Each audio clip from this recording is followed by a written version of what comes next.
Motivational speaker ಅಂತ ಹೇಳಿದ್ರಿ ಕರಿಬಸಪ್ಪ ಅವರು.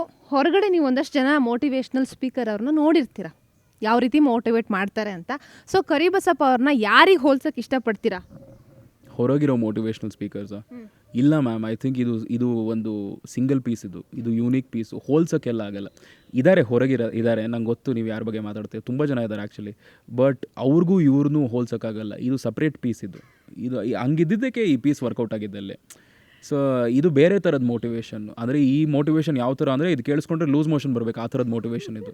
ಸೊ ಆ ಥರದ್ದೊಂದು ವಿಚಿತ್ರ ಪ್ರಾಣಿ ಇದು. ಹಿಂಗೆಲ್ಲ ಅವರು ಸ್ಪೆಷಲ್, ಅದರಲ್ಲಿ ಸ್ಪೆಷಲ್ ವ್ಯಕ್ತಿ, ನನಗೆಲ್ಲ ಚೇಂಜ್ ಮಾಡೋಕ್ಕಾಗಲ್ಲ, ಹೋಲ್ಸೋಕ್ಕಾಗಲ್ಲ. ಯಾವ ಡೈಲಾಗ್ ನಿಮ್ಗೆ ತುಂಬ ತಲೆಗೆ ಒಂದು ಸ್ಟ್ರೇಟ್ ಹಿಟ್ ಮಾಡ್ತು? ಅವ್ರ ಡೈಲಾಗ ಅಯ್ಯೋ ತುಂಬ ಇದೆಯಲ್ಲ ಮೇಡಮ್. ಯಾವ ಡೈಲಾಗು ಸ್ಟ್ರೇಟ್ ಹಿಟ್ ಮಾಡ್ತು? ಸೊ ಲೈಫಲ್ಲಿ ತುಂಬ ಕಷ್ಟಪಟ್ಟಿದ್ದೀನಿ, ಲೈಫಲ್ಲಿ ತುಂಬ ಕಷ್ಟಪಟ್ಟು ಮುಂದೆ ಬಂದಿದ್ದೀನಿ.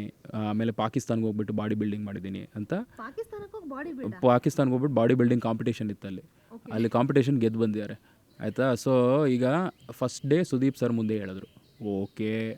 ಸೆಕೆಂಡ್ ಡೇ ಒಳಗೆ ಬಂದರು, ನಂಗೆ ಹೇಳಿದ್ರು, ಓಕೆ. ಅದಾದಮೇಲೆ ಅಲ್ಲಿ ಬಂದು 4-5 ಜನರ ಜೊತೆ ಮಾತಾಡ್ತಾ ಇರಬೇಕಾದ್ರೆ ಹೇಳಿದ್ರು ಫಸ್ಟ್ ಡೇನೆ, ಓಕೆ. ಸೆಕೆಂಡ್ ಡೇ ಎದ್ದಿದ್ದೆ ಅಲ್ಲಿ ಉಚ್ತಾ ಇರಬೇಕಾದ್ರೆ ನಾನು ಪಾಕಿಸ್ತಾನಲ್ಲಿ ಬಾಡಿ ಬಿಲ್ಡಿಂಗ್ ಅಂತ ನಂಗೆ ತಿರ್ಗಾ ಹೇಳಿದ್ರು. ನಾನು ಅಣ್ಣ ನೀವು ನೆನ್ನೆನೇ ಹೇಳಿದ್ರಿ, ನೀವು ತಿರ್ಗಾ ಅದೇ ಹೇಳ್ತೀರಾ, ಗೊತ್ತು ನಂಗಿದು ಅಂತ ಕೇಳಿದ್ರು, ಓಕೆ. ಥರ್ಡ್ ಡೇ ಅವನು ಅಭಿ ಬಂದು ಏನೋ ರ್ಯಾಂಡಮಾಗಿ ಏನೋ ಪ್ರಶ್ನೆ ಕೇಳ್ತಿದ್ದ, ಸಿಕ್ಕಾಕೊಂಡ್ಬಿಟ್ಟ, ಜಾಕ್ ಹಾಕ್ಬಿಟ್ರು. ಅವ್ರಿಗೆ ಗೊತ್ತು ಎಲ್ರಿಗೂ, ಬಂದು ಮಾತಾಡಿಸ್ತಾರೆ ಫಸ್ಟು, ಏನೋ ಪ್ರೀತಿಯಿಂದ ಮಾತಾಡಿಸ್ಬೇಕು ಅಂತ. ಆಮೇಲೆ ಯಪ್ಪ ಜಾಕ್ ಹಾಕಿದ್ದೆ, ಅಣ್ಣ ಬಂದೆ, ಒಂದು ನಿಮಿಷ ಅದು ನೀರು ತೊಗೊಂಬಂದ್ಬಿಡ್ತೀನಿ ಅಂತ ಹೇಳ್ಬಿಟ್ಟು ಎಸ್ಕೇಪ್ ಆಗ್ಬಿಡೋದು. ಆಮೇಲೆ ಎಲ್ಲರೂ ನನ್ನ ಮುಖ ನೋಡಿಬಿಟ್ಟು ಹೆಂಗೋ ಇದು ಅಂತ. ಸೊ ಪ್ರತಿದಿನ ಕಷ್ಟಪಟ್ಟಿದ್ದೀನಿ, ಕಷ್ಟಪಡ್ದೆ ಏನಿಗೆ ಹೆಂಗೆ ಬರ್ತೀಯ ನೀನೇನೋ ಉದ್ಧಾರ ಮಾಡಿದ್ದಕ್ಕೆ ತಾನೇ ಇಲ್ಲಿ ಕರೆಸಿರೋದು, ಈಗ ಇಲ್ಲಿ ಬಂದು ಆಟ ಆಡು ಅಂತ ಹೇಳಿದ್ರೆ ಕಷ್ಟಪಟ್ಟಿದ್ದೀನಿ ಹೋಗಿ ಆಚೆ ಅಂತ ಕಳಿಸ್ಬಿಟ್ರು. ಅದ್ರ ಜೊತೆ ನಾನು ಸಿಕ್ಕಾಕೊಂಡ್ಬಿಟ್ಟೆ ಎಲ್ಲೋ ಒಂದು ಕಡೆ. ಅದೊಂದು ಬೇಜಾರು ನನಗೆ. ಮೇ ಬಿ ಅವ್ರ ಜೊತೆ ಕಾಣಿಸ್ಕೊಂಡಿರಲಿಲ್ಲ ಅಂದರೆ ಮೇ ಬಿ ನನ್ನ ಒಂದು ಆಟ ಡಿಫ್ರೆಂಟ್ ಆಗಿರ್ತಾ ಇತ್ತು. ಬಿಕಾಸ್ ನನ್ನಲ್ಲಿ ಕೊಡುವಂಥದ್ದು ತುಂಬ ಇತ್ತು ಮ್ಯಾಮ್, ಜೆನ್ಯೂನಾಗಿ ಪೊಟೆನ್ಷಿಯಲ್ ಸಿಕ್ಕಾಪಟ್ಟೆ ಜಾಸ್ತಿ ಇತ್ತು, ತಲೆಹರಟೆ ಮಾಡೋದು ತುಂಬ ಜಾಸ್ತಿ ಇತ್ತು. ಅದು ಕಾಣಿಸ್ಕೊಂಡಿಲ್ಲ ಅನ್ನೋ ಬೇಜಾರು ಮ್ಯಾಮ್. ಕೆಲಸ ಎಲ್ಲ ಬಿಟ್ಟು ಬಂದೆ, ತುಂಬ ವಿಷಯಗಳನ್ನ ಸ್ಯಾಕ್ರಿಫೈಸ್ ಮಾಡಿ ಬಂದೆ, ತುಂಬ ಕನಸುಗಳನ್ನ ಇಟ್ಕೊಂಡು ಬಂದೆ. ಹೌದು ಮ್ಯಾಮ್, ಕೆಲಸ ರಿಸೈನ್ ವರ್ಕೌಟ್ ಆಗಿಲ್ಲ ಅವ್ರಿಗೆ ಕಾಂಟ್ರಾಕ್ಟು. ಸೊ ಕೆಲಸ ರಿಸೈನ್ ಮಾಡಿಬಿಟ್ಟು ಹೋಗಿದ್ದೆ. ಸೊ ಎಲ್ಲದನ್ನು ಪ್ಯಾಷನು ಪ್ರೊಫೆಷನ್ ಎಲ್ಲ ಬಿಟ್ಟು ಓಕೆ ಇಂಥ ಒಂದು ಪ್ಲ್ಯಾಟ್ಫಾರ್ಮ್ಗೆ ಹೋಗೋಣ ಅಂದಾಗ ತುಂಬ ಬೇಜಾರಾಗ್ಬಿಡ್ತು ಮ್ಯಾಮ್. ನನ್ನ ಜೊತೆ ಪ್ರಾಬಬ್ಲಿ ಸ್ವಲ್ಪ ಒಂದು 50% ಅವ್ರು ಸಪೋರ್ಟ್ ಮಾಡಿದ್ರು, ಏನೋ ಒಂದು ಮಾಡ್ಕೊಂಡ್ಬಿಡ್ತಿದ್ದೆ ನಾನು. ಬಟ್ ಸ್ವಲ್ಪನೂ ಕಾಂಟೆಂಟು ಇದೆಲ್ಲ ಮಾಡೋಕ್ಕೆ ಬಿಟ್ಟಿಲ್ಲ. ತುಂಬ ಜನ ನಂಬೋಕ್ಕಾಗಲ್ಲ, ಆಮೇಲೆ ನೀನು ಹೆಂಗೆ ಆಚೆ ಬಂದೆ. ಇನ್ಫ್ಯಾಕ್ಟ್ ಎಷ್ಟೋ ಜನ ನನ್ನನ್ನು ಕಳಿಸ್ದವ್ರೆ, ನೀನು ವಿನ್ ಆಗ್ತೀವಲ್ಲ ಗೊತ್ತಿಲ್ಲ, ಬಟ್ ಫೈನಲ್ಸ್ ತನಕ ಇರ್ತೀಯ ಅಂಥ ಒಬ್ಬ ವ್ಯಕ್ತಿ ನೀನು ಅಂತ. ಒಂದು 5-10 ನಿಮಿಷ ನನ್ನ ಜೊತೆ ಮಾತಾಡಿದಾಗ, ಎಲ್ಲಾದರೂ ಸಿಕ್ಕಿದಾಗ ಹೇಳಿರುವಂಥದ್ದು ವಿಷಯ.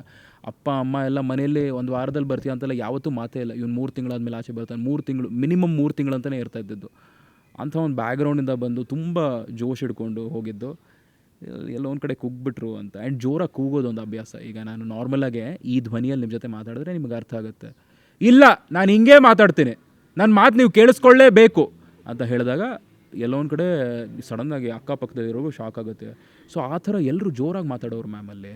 ಆ್ಯಂಡ್ ನಾನು RJ ಆಗಿರೋದು ನನ್ನ ಮಾತು ಅಷ್ಟೇ, ಬಟ್ ಜೋರಾಗಿ ಮಾತಾಡಬೇಕಂತ ಏನೂ ಇಲ್ವಲ್ಲ ಅಲ್ಲಿ.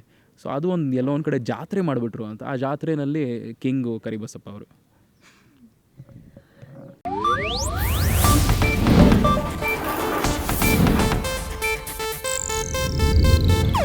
ಇದು ಏಷ್ಯಾನೆಟ್ ನ್ಯೂಸ್ ನೆಟ್ವರ್ಕ್ ಪ್ರಸ್ತುತಿ.